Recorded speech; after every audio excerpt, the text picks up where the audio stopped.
Tell me something. How many times have you opened your phone today? 5 times? 10 times? 20 times? Just be honest. And out of those times, how many did you spend scrolling through someone else's life? And how many times did you look at someone else's success and felt like you were falling behind? Like they have figured it out and you're still stuck, you're still lost, and you're trying to get your life together. And it's exhausting, isn't it? That constant reminder that someone somewhere is doing better than you. The silent weight of feeling like no matter what you do, you'll never catch up. But let me ask you this, who exactly you're trying to catch up to? And what if I told you the people you're comparing yourself to, even they feel the same way about someone else? This is the comparison trap, and it's a game you cannot win. But that's not your fault, it's by design. Alright, let's talk science. Why do we do this? Why do we need to compare ourselves with others? Are we just wired this way? Actually, yes. Back in the day, like way back, like in caveman days, comparison meant survival. If you were not as strong as the next person, you are more likely to get eaten by a wild animal. And if you were not skilled, you were left behind. Your brain learned that comparison was necessary to know where you stood in the tribe. Fast forward to now, the wild animals are gone, but our brains, they just still work the same way. Except now, the comparison is everywhere. But instead of comparing survival skills, we are comparing careers, bodies, relationships, homes, and even followers. And social media, oh, it knows this. The more you compare, the longer you scroll. And the longer you scroll, the more advertisers profit of your insecurity. And here is the thing, you're not even comparing reality. You're comparing your unedited life with someone else's filtered highlight reel. The person you envy, you don't see their anxiety, you don't see their stress. You don't see the fights, the failures, and the nights they cried themselves to sleep. You only see what they let you see. And the more you compare, the more you train your brain to believe that you're not enough. And this is where the self-doubt is born. Let's talk about self-doubt. The quiet, nagging voice in your head that says, you're not good enough, you're not talented enough, and you don't even deserve the success. You know the one. And self-doubt, it's not just a feeling, it's a paralyzer. And it stops people from applying for jobs, speaking up in meetings, and pursuing their dreams, and even enjoying their own success.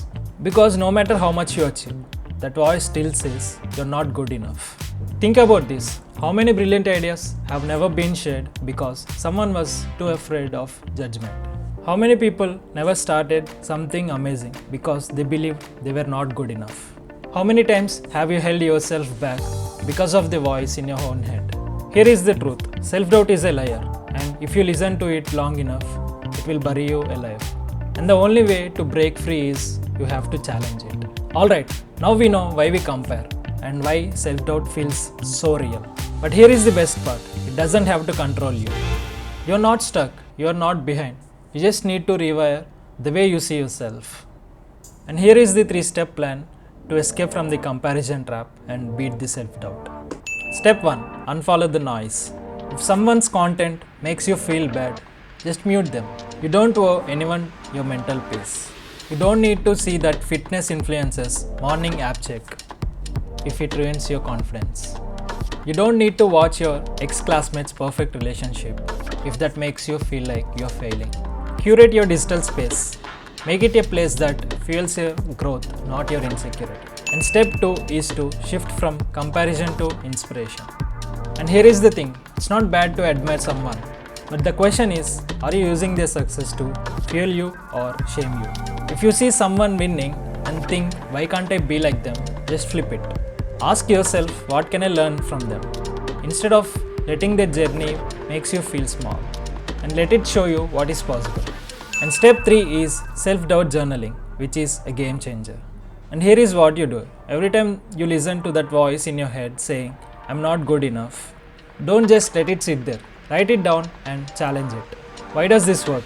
Because your thoughts shapes your reality. And every time you challenge your negative beliefs, you just weaken them. And every time you replace them with your empowering ones, you strengthen your confidence. And over time, you rewire your brain to believe in yourself. Alright, let's get real. Just watching this video won't change your life, but taking the action, that will. And here is the challenge for you. For the next 7 days, every time you compare yourself or doubt yourself, just write it down. And then just flip it and rewrite it with self-compassion. And at the end of the week, I promise you'll see the shift. And you'll start to notice how often that little voice of doubt speaks and how much power you have to silence it. You'll realize that comparison is a choice and self-doubting is a habit, one that can be broken, but only if you decide to break it. So be honest with yourself. Are you ready to stop letting that comparison and self-doubt control your life? Because the only thing that is standing between who you are now and who you could be is that belief that you are already enough. 7 days, one shift at a time. Are you in? Here is the truth. The people you admire and the one who seems so confident and so successful, they're just like you. And the only difference is they just don't let doubt win. So let me ask you, what would your life look like if you stopped waiting to feel ready? And what if you stopped comparing, stopped hesitating and just started? Wouldn't that be something?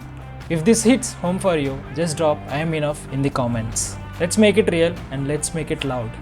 And if you are ready to stop overthinking and start becoming the person that you are meant to be, hit that like button, subscribe. And I know you're enough.